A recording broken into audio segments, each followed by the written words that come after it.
Hi and welcome to this SCB presentation. My name is Henrik Jernbeck and today I have the pleasure of having Morten Henneveld, the CEO of OssDsign. Pleasure to have you here. Yeah, no, thank you very much for having me. Happy to be here. So, you came in as CEO in September of 2020, a time when the market was hit by what seemed to be a never-ending pandemic. Hospitals prohibited visitors, travel restrictions, etc., etc. I mean, we could go on and on about this forever, but first I want to go back a little bit further back. I want to ask you about how you found OssDsign and why you joined as the CEO. Yeah, well, I think it was more OssDsign or recruiter that found me. No, and I looked at a company that had a tremendous potential, was sitting on some extremely differentiated technology that I've never seen in the orthopedic industry. But I also saw a company that maybe hadn't got to where it should have been, and with some of the things and my experience in the past, I hoped and I thought that I could help the company kind of achieve the goals and accelerate. So it was a very exciting case for me and not that hard a decision actually. Now, let's just talk about some of your initial expectations and I guess how they all changed. Because it seemed like the pandemic wasn't going anywhere. So we were stuck with this super challenging environment. Let's talk about a little bit how your expectations changed throughout this period. Yeah, well, I think there are certain things that changed, and there are certainly also some things that didn't change. I think the fundamental task of coming into the company, setting a direction, making sure that we have a framework with which we can operate, setting very clear priorities for the organization, adjust the organization accordingly to actually fulfill those goals. That really didn't change. And that started about a month or two after I joined, and we are essentially still following that. What had changed, of course, is you needed to have a lot more patience. Because with a very depressed market for maybe 18 months longer than what we expected back then, of course things are not happening so much, at least not when it comes to the numbers. But fundamentally, when you look inside the company, and I think that's also what we start to see the fruit of, we set out on a journey and a plan, and we're still sticking to that plan. So such nothing changed to that. But yes, we did needed to have a little bit more patience than probably what we liked. But I guess it was the same for the whole market. So, but in this time period, you have achieved some important milestones. For example, here you have won 3 big GPO wins in the US, Vizient Premier, Red One Medical. You have launched Catalyst on the US market, established a clinical registry for Catalyst called Propel, and you have started a clinical study. It was fully enrolled early this year, and you have treated 100 patients with Catalyst. I mean, is there any of these examples that you would highlight that extra important or extra proud of that you've managed to achieve? Yeah, well, it's interesting when you list it like that. We don't think about all the things in the past, but I think first and foremost, I'm extremely pleased that we have actually achieved all of it. Because we did set a very ambitious plan.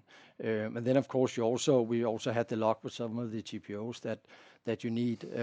So I think first and foremost, I'm actually pleased that we've achieved all of it within that time frame in a very difficult situation.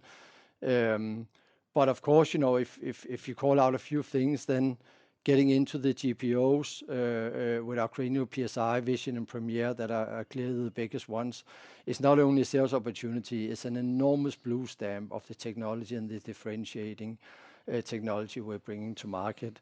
And then, of course, Catalyst is enormous important right now in the company, but also for the future. And the fact that we first managed to buy the company on Teams, which is the first time for me, and then actually produce and go to market a year later and already start to see acceleration with that.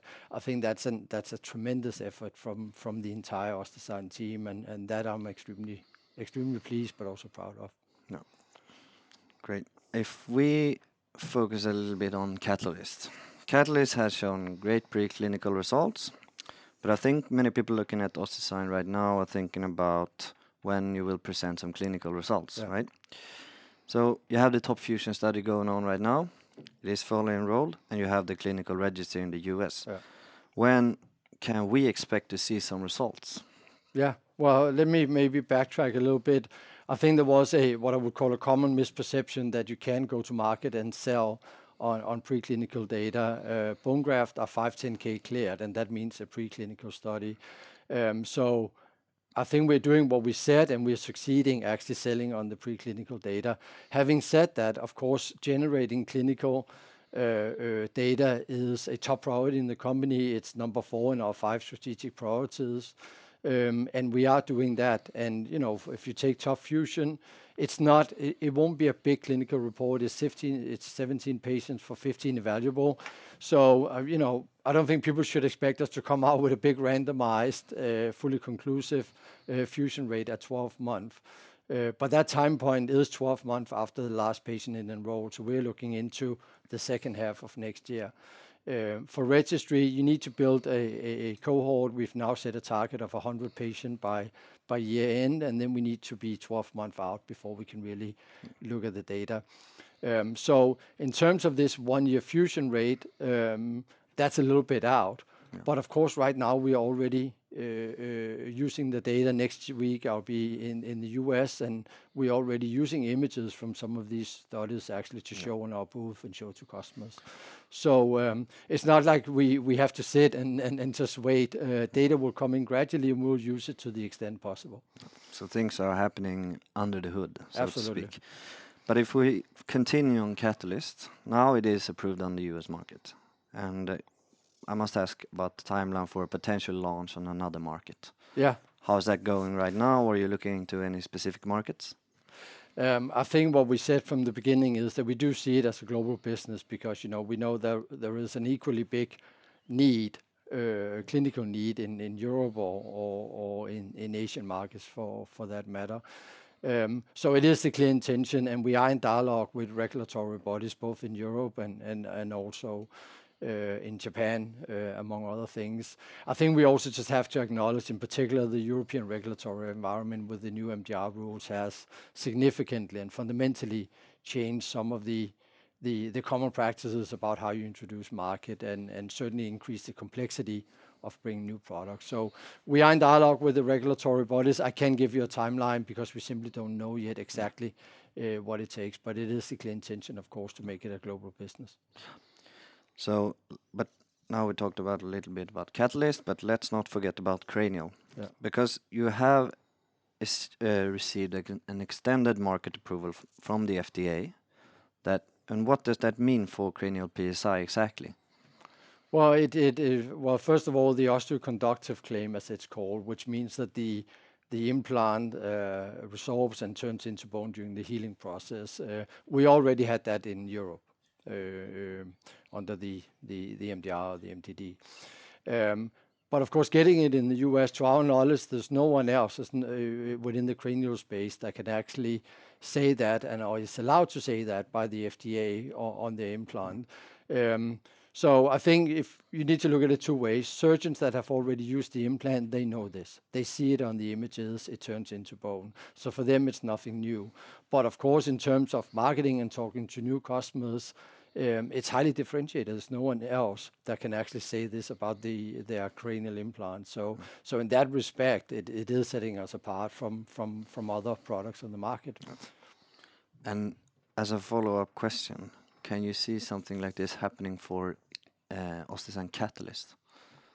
Yeah, I mean, right now we are clear. There are many further indications you can have on Catalyst. As you know, we saw some early osteoinductive potential in the product. We also know that FDA has an extremely tough stand on this on bone graft when it's not a drug. So whether we pursue that or not, time will tell. We are also in dialogue with FDA right now, but there are multiple new indications. You can expand the 510(k) to new indications. There are interbody claims you can go after. So we're in dialogue with all of these, but clearly we are expecting to broaden out Catalyst also from an indication and claims point of view. Yeah, always working. So we've come to the part of the interview where we start looking ahead Yeah. and we talk about the future. So, if you could give us a short-term view and a long-term view, perhaps, on where you see yourselves and the potential, maybe more on the long-term view here, but the potential of Catalyst and perhaps, as we spoke about, new indications or Yeah. something similar to that. Yeah, no, I think I mean, we just reported a quite outstanding Q2, at least something that a report we are extremely pleased with. Short term, we will see a continued acceleration of the company, no doubt about that. We're seeing a significant momentum. Really, there's been a shift in the last 6 months in the company, and that we see continue. And it's essentially driven by, of course, the Catalyst rollout that is contributing, but we are also seeing an increased customer base, and we're seeing more recurrent users. So those are the three factors that really drive growth right now. Longer term, I think that's very consistent actually with the short term. We clearly see a continued acceleration of the company. With Catalyst, of course, which is a much more scalable. It's sold only in the US, so we're also benefiting from a positive geography mix effect in the company. We clearly see that as keep accelerating and becoming a very meaningful part of the company in the long term. So, yeah, we see big opportunity for the company, and we're certainly seeing a very different trajectory in the company right now, in particular in the US market, which, as you know, is the most important market when you're in the orthopedic industry. So right now we are happy with the momentum we are seeing, and we certainly have high expectations for the future. Thank you, Morten, for answering all my questions today, and thank you for listening in.